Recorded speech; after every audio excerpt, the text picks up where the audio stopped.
পাশাপাশি দেশ Iran, Saudi আরব একই মতাদর্শ ও ধর্মীয় শক্তির রাষ্ট্র। অথচ চলমান ইরান ইসরায়েল যুদ্ধে পেছন থেকে কলকাঠি নাড়ছেন সৌদি যুবরাজ মোহাম্মদ বিন সালমান।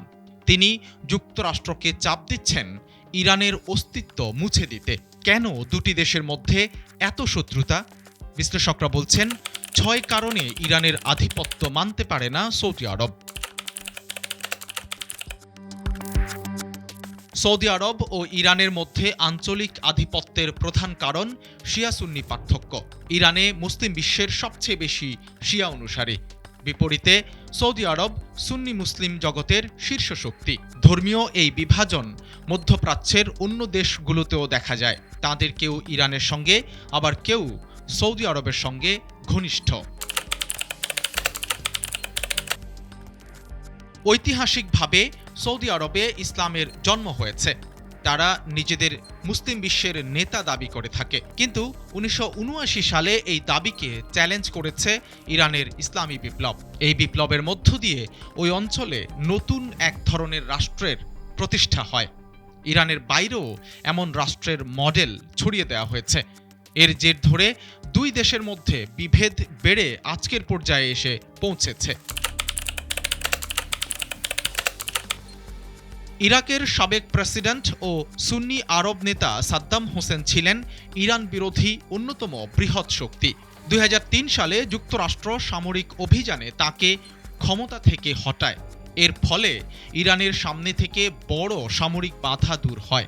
খুলে যায় বাগদাদে শিয়া প্রধান সরকার গঠনের পথ। দেশটিতে ইরানের প্রভাব বেড়েই চলেছে, যা সৌদি আরবের মাথা ব্যথার কারণ।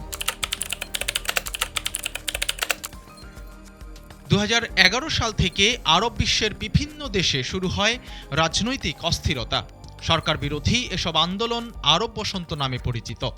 এর প্রভাবে টালমাটাল সিরিয়া, ইরাক এবং ইয়েমেন সহ বেশ কয়েকটি দেশ। এই পরিস্থিতিতে সৌদি আরব ও ইরান নিজেদের স্বার্থ ব্যবহারে ওই দেশগুলোতে তাদের প্রভাব বাড়ায়, যা দুই দেশের মধ্যে পারস্পরিক সন্দেহ, অবিশ্বাস ও শত্রুতা আরও বাড়িয়ে তোলে। ইরানের প্রভাব বাড়তে থাকায় মরিয়া হয়ে উঠেছে সৌদি আরব। আঞ্চলিক নানা লড়াইয়ে বিভিন্নভাবে জয়ী হচ্ছে ইরান। তেহরানকে নিয়ন্ত্রণ করতে পেছন থেকে সৌদি আরবকে সাহস যোগাচ্ছে আমেরিকা ও ইসরায়েল। তাদের ভয়, ইরান পারমাণবিক শক্তিধর হলে তাদের অস্তিত্ব সংকটে পড়বে। এছাড়া উপসাগরীয় অঞ্চলে সুন্নি দেশ সংযুক্ত আরব আমিরাত, বাহরাইন, মিশর এবং জর্ডানের সঙ্গে ইরান ছায়াযুদ্ধে লিপ্ত রয়েছে। মধ্যপ্রাচ্যে বড় তেল উৎপাদক ইরান ও সৌদি আরব। বিশ্ববাজারে প্রভাব বিস্তার নিয়ে দুই দেশের মধ্যে চলছে প্রতিযোগিতা। চলমান যুদ্ধে ইরানকে হারাতে পারলে তেলের নিয়ন্ত্রণ নিতে পারবে সৌদি আরব।